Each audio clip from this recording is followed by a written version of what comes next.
Salut tout le monde, de retour après quelques temps d'absence pour une nouvelle vidéo. Vous pouvez constater que j'ai changé mon setup son avec l'acquisition d'un micro. J'attends vos retours, vous me direz si la qualité audio est meilleure.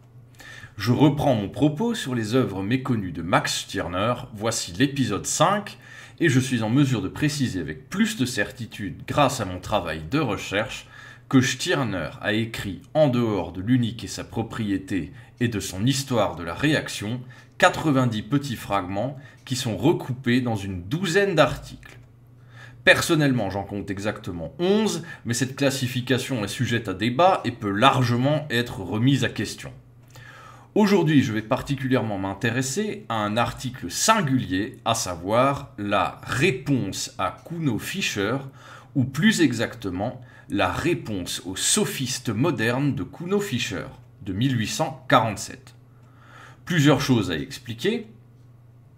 Kuno Fischer est un jeune chercheur qui commence à peine sa carrière lorsqu'il écrit Les sophistes modernes en 1847 et il tombe littéralement sur un os avec Stirner. Ce dernier lui répond avec une virulence qui en est presque comique, lui tient la dragée haute et lui somme en fait tout simplement de se mêler de ceux qui le regardent et qui ne dépasse pas sa compétence. Kuno Fischer, quant à lui, deviendra des années plus tard un philosophe qui connaîtra une certaine renommée auprès des spécialistes de l'empirisme et du rationalisme. Nietzsche sera un lecteur de son travail. A noter que l'authenticité même de la réponse de Max Stirner à Kuno Fischer est soumise à contradiction, d'autant que l'article paru dans Die Epigonen est signé sous le pseudonyme de G. Edwards, laissant planer le doute. Cependant, on reconnaît clairement le style incisif et l'humour tranchant de Stirner qui n'hésite pas à descendre purement et simplement Kuno Fischer. Pour le dire en mon nom propre, il n'y a presque aucun doute. Les philosophes sont rarement tendres entre eux et cet écrit ne fait pas exception. La vidéo d'aujourd'hui sera probablement plus longue que d'ordinaire, en tout cas dans cette série-là, et même si elle traite, disons, d'une anecdote, d'une simple virgule dans l'histoire de la pensée, elle a néanmoins son importance. Stirner commence par un trait d'humour en racontant une histoire drôle sur laquelle il va fonder sa défense critique. Un peintre prolifique est en train de travailler à son œuvre, et sa femme l'appelle pour manger. Il lui répond sur le ton de l'ironie la plus pure « Bien sûr, j'arrive, donne-moi un instant, j'ai juste un Christ, 12 apôtres et une Madone à représenter grandeur nature. » C'est ce que Kuno Fischer essaie de faire, de rentrer dans le monde de la philosophie sans avoir le costume de philosophe. Il dépeint tous les penseurs depuis l'Antiquité jusqu'à ses contemporains avec la même plume, avec le même pinceau, pour filer l'image du peintre. Kuno Fischer passe au crible et taxe de sophistes tous les philosophes qu'il commente avec le même appareillage, avec le même outillage conceptuel. Cela ne peut évidemment pas fonctionner. Cela a pour résultat que même Platon et Hegel deviennent des sophistes. Fischer, cité par Stirner, affirme, si je le traduis, la sophistique est l'image miroir de la philosophie, sa vérité inversée. Fin de citation. Et Stirner attaque. Complètement la même chose, mais dans la position inversée, la position n'a aucune importance alors. Si je regarde l'image par au-dessus, j'appelle le penseur un sophiste, et si je la regarde par en dessous, j'appelle le penseur un philosophe. Cela revient à dire que tout se vaut, quelle que soit la perspective, ce qui bien sûr est une aberration déjà dans le discours courant, mais encore bien davantage en philosophie et en logique. Et Stirner parachève sa démolition au vitriol en écrivant en français dans le texte qu'après tout, je cite, « tel est notre plaisir ». Fin de citation. En quelques lignes à peine, Stirner vient de tourner en ridicule tous les cris de Fischer. Il n'y a pas de sujet sophistique qui supplante le jeu ou le tue et qui émet d'on ne sait où le jugement à la place du sujet. À l'instant où le sujet choisit de penser, il le fait par lui-même et le soi-disant sujet sophistique ne s'efface ou ne disparaît même pas, puisqu'il n'a jamais existé.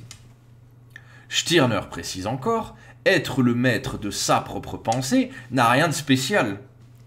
C'est si on ne l'est pas qu'on est un déséquilibré ou le jouet d'une idée fixe.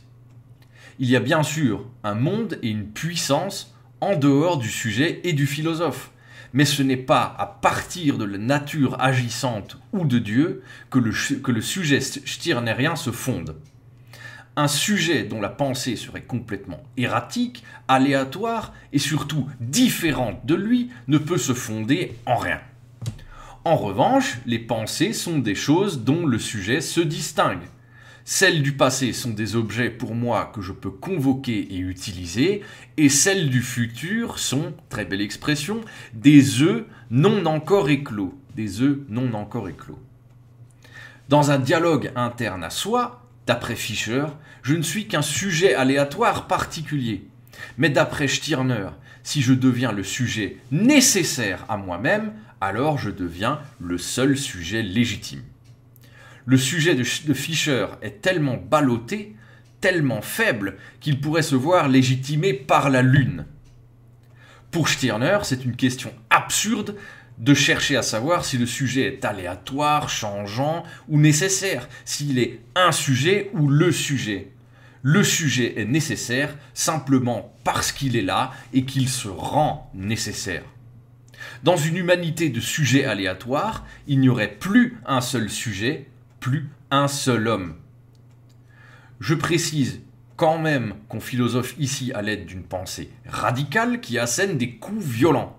On voit parfaitement la pensée de Stirner qui repose sur un sujet fort. Et dans le même temps, surgissent les critiques. Le sujet de Stirner est au summum de l'égoïsme, voire même solipsiste. Toute sa philosophie repose sur un sujet très, peut-être trop autocentré, et ne lui en déplaise, dont l'appareil conceptuel qui le compose n'est pas assez précis, parce que trop massif, pas assez détaillé, trop englobant, et ne se laisse pas décomposer. Stirner en profite d'ailleurs pour récuser l'idée d'un dieu horloger, d'une nature toute puissante ou d'une divergence entre un monde naturel et un monde moral. Il faut juste des individus à la forte volonté qui comprennent le monde à travers le prisme de leur subjectivité. Le monde moral est un paradis perdu mensonger qui n'appartient qu'aux poètes.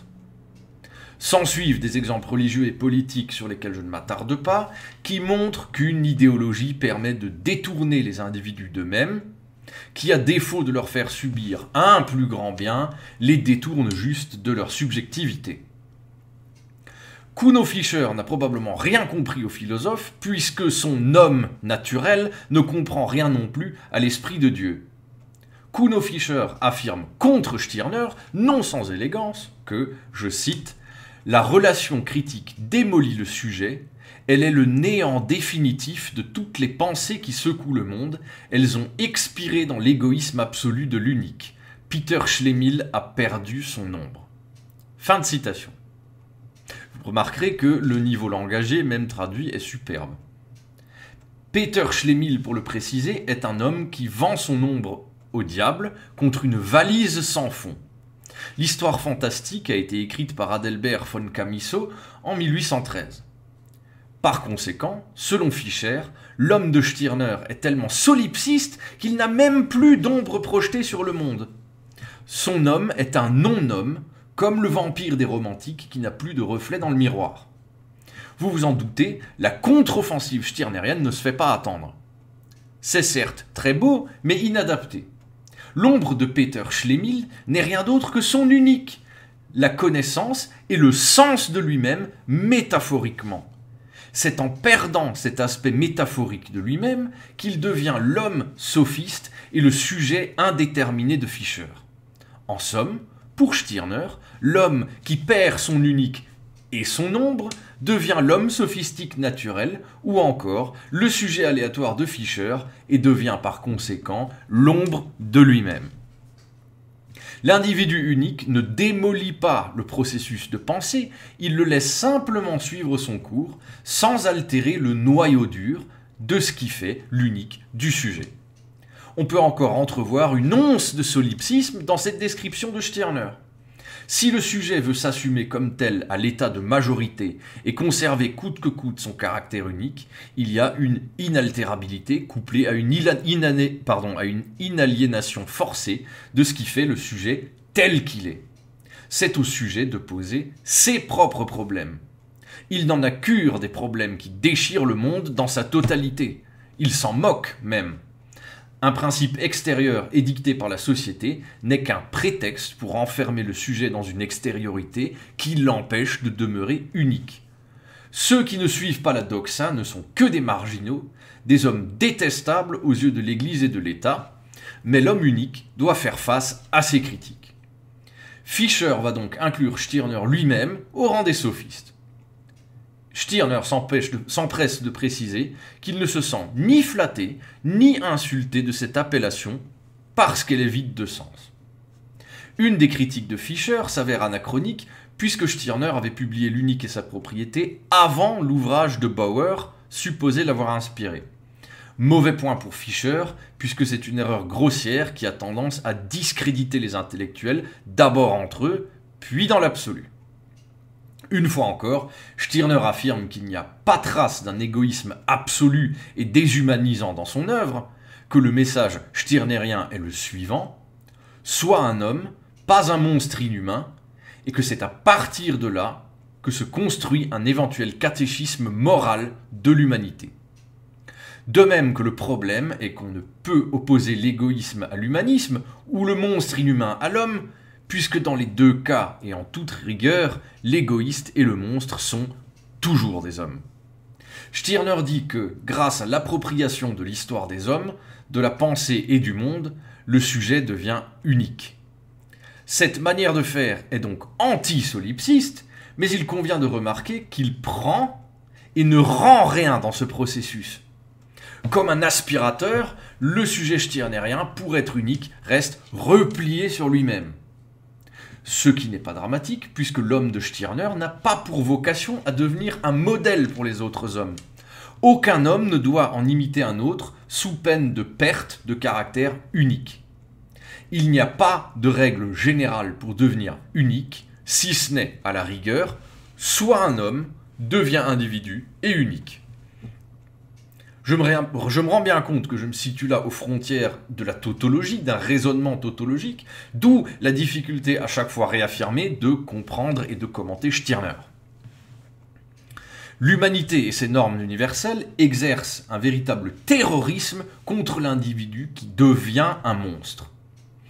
Je me dois de préciser immédiatement que ce terrorisme ne s'exerce pas contre des individus dépravés ou criminels, mais bien contre des individus moraux en tout point, autant que possible, mais qui cherchent à demeurer uniques. On décèle ici encore un mode de l'expression de l'unique, et bien plus encore l'expression des balbutiements de l'individualisme anarchiste. L'individu unique est sans cesse persécuté par les institutions, et même par les groupes d'hommes qui sont, par essence, même avant qu'il n'y ait ne serait-ce qu'une infime intention de l'unir, une négation de son caractère unique.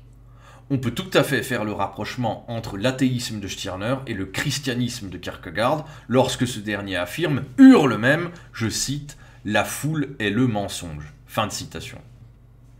Stirner refuse le vulgaire comme la norme et lui oppose l'égoïsme comme mode de conduite. L'individu doit être libéré de toutes les institutions et même s'il le souhaite, du reste des hommes. La seule chose à laquelle il consent, et qui le sort un minimum du solipsisme, est l'usage du langage, qu'il conserve toutefois à des fins de communication. Et encore parce qu'il le veut bien. L'unique est inexprimable, pas l'inhumain. Dans son plaidoyer, Stirner pose la question, cette fois-ci en général, de ce que ses détracteurs ont compris de son livre. Se pourrait-il qu'en l'accusant de renier toute forme d'universalité et de communication entre les sujets, en somme en l'accusant de solipsisme partiel ou total, on manque en fait son message fondamental. Est-ce que Stirner ne fait que se suicider dans son cocon solipsiste? Les philosophes se sont, selon Stirner, trompés parce qu'ils ne travaillent qu'avec les concepts d'humanité et d'esprit universellement conçus a priori et pas avec de vrais êtres humains ni avec de vraies personnes. La critique est recevable en général parce que ultra classique, mais elle ne touche pas toutes les philosophies ni tous les philosophes heureusement. Stirner renvoie à dessein le boomerang du repli sur soi à ses détracteurs. Son œuvre est aussi l'outil d'une dénonciation acerbe et pénétrante des illusions à la fois de l'idéalisme, de la dévotion altruiste et du sacrifice. Les critiques ont compris qu'il n'était rien d'autre qu'un être vil, petit, auto-centré, une sorte d'individualisme égoïste sociologique de très mauvaise facture. Stirner reconnaît que son livre est parfois très étrange, notamment à cause des difficultés langagères qu'il rencontre en affrontant la langue accaparée par la philosophie classique. Kuno Fischer attaque même Stirner sur son mariage avec Marie Stirner, son épouse réelle. Selon Fischer, l'égoïsme de Stirner aboutit seulement, dans une histoire de couple, à s'aimer soi-même 2 fois. Je m'aime et je me redévore à travers l'autre qui n'a pas d'importance. Là encore, Stirner dément. Fischer, quant à lui, aime fictivement Cunégonde, le personnage de Voltaire dans Candide.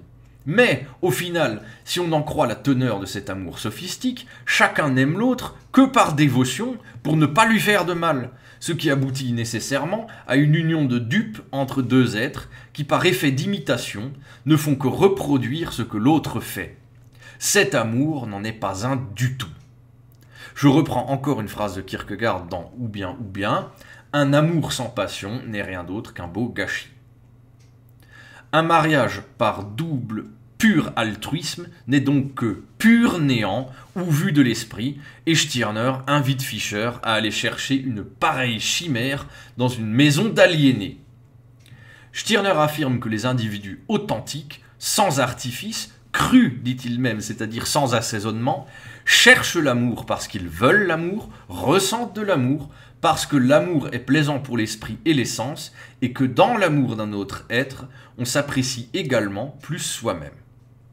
Finalement, Stirner rejette en bloc le livre de Carl Schmitt, La santé mentale et l'individu, mais affirme qu'au moins son auteur a eu une sincère velléité autocritique, tandis que Kuno Fischer ne cherche bassement qu'à être plus célèbre que les auteurs qu'il critique. Voilà qui clôt cet épisode très technique. N'hésitez pas à commenter, je répondrai à chacun de vos messages. Pensez à partager la vidéo, à vous abonner et à mettre le pouce vers le haut. Salut tout le monde, la suite au prochain épisode.